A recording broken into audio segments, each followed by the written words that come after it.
प्रधानमंत्री नरेंद्र मोदी G20 शिखर सम्मेलन में हिस्सा लेने के लिए अपने 5 दिनों के दौरे के बीच इटली और स्कॉटलैंड के ग्लासगो में रहे। इटली में आयोजित G20 शिखर बैठक में पीएम ने G20 नेताओं के साथ महामारी से उबरने, वैश्विक अर्थव्यवस्था और जलवायु परिवर्तन पर चर्चा की। कोरोना काल के बाद G20 का ये पहला सम्मेलन है जिसमें दुनिया के कई देशों के बड़े नेता शामिल हुए।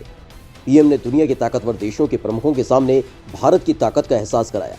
G20 शिखर सम्मेलन में हिस्सा लेते हुए पीएम ने न केवल कोरोना के खिलाफ भारत की लड़ाई का जिक्र किया, बल्कि दुनिया को 2022 तक कोरोना वैक्सीन के 5 बिलियन डोज देने का वादा भी किया। पीएम ने 15वें G20 शिखर सम्मेलन को संबोधित करते हुए जलवायु परिवर्तन समेत कई अहम मुद्दों पर अपने विचार रखे। ये मोदी ने कहा, जलवायु परिवर्तन से बंद दरवाजों के पीछे रहकर नहीं, बल्कि एक साथ व्यापक और समग्र तरीके से लड़ा जाना चाहिए। उन्होंने कहा कि पूरी दुनिया ज्यादा तेजी से प्रगति कर सकेगी अगर विकासशील देशों को टेक्नोलॉजी और फाइनेंस का ज्यादा सहयोग रहेगा। विश्व मंच पर पीएम ने कहा, हमारा ध्यान महामारी से नागरिकों और अर्थव्यवस्था को बचाने पर है, लेकिन जलवायु परिवर्तन के खिलाफ लड़ाई पर ध्यान देना भी उतना ही जरूरी है। प्रधानमंत्री मोदी ने कहा कि हमने साल 2030 तक 2 करोड़ 60 लाख हेक्टेयर खराब भूमि को दोबारा सही करने का लक्ष्य रखा है।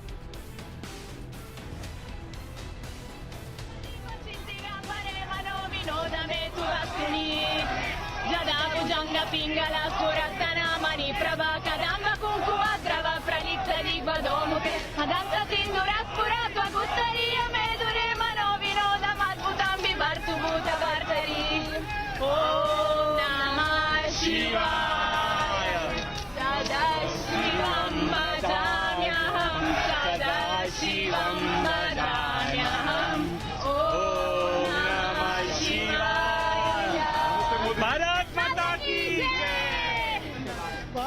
जय श्री राम।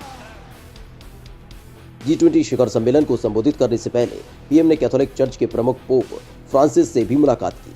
आपको बता दें कि पीएम मोदी और कैथोलिक चर्च के प्रमुख पोप फ्रांसिस के बीच आमने सामने हुई ये पहली बैठक थी। 20 साल बाद भारत के प्रधानमंत्री वेटिकन में पोप फ्रांसिस से मिले थे। इससे पहले साल 2000 में पूर्व प्रधानमंत्री अटल बिहारी वाजपेयी पोप से मिले थे। पीएम मोदी और पोप फ्रांसिस के बीच हुई इस मुलाकात के दौरान कोरोना महामारी के असर और इसके खिलाफ भारत और दुनिया के देशों की लड़ाई को लेकर चर्चा हुई। पोप ने भारत द्वारा दुनिया के कई देशों को मदद पहुंचाने के कदमों की दिल खोलकर तारीफ की। पीएम मोदी और पोप फ्रांसिस ने धरती को बेहतर बनाने के उद्देश्य से जलवायु परिवर्तन से लड़ने और गरीबी को दूर करने जैसे कई मुद्दों पर चर्चा की। आपको बताते चलें कि केवल भारत ही नहीं, बल्कि विश्व के कई बड़े देश ने आबो हवा पर अपनी चिंता जताई है। हाल ही में हुए एक वैश्विक सर्वे के मुताबिक ये पता चला कि 60% युवा जलवायु परिवर्तन को लेकर बहुत चिंतित हैं। उनका कहना है कि कम बारिश यानी ज्यादा भूखमरी जलवायु परिवर्तन से हमारी पहचान और जिंदगी खतरे में है। वहीं कुछ का मानना है कि पेड़ गायब होते जा रहे हैं, पक्षी लगातार घट रहे हैं और गायें कमजोर होती जा रही हैं।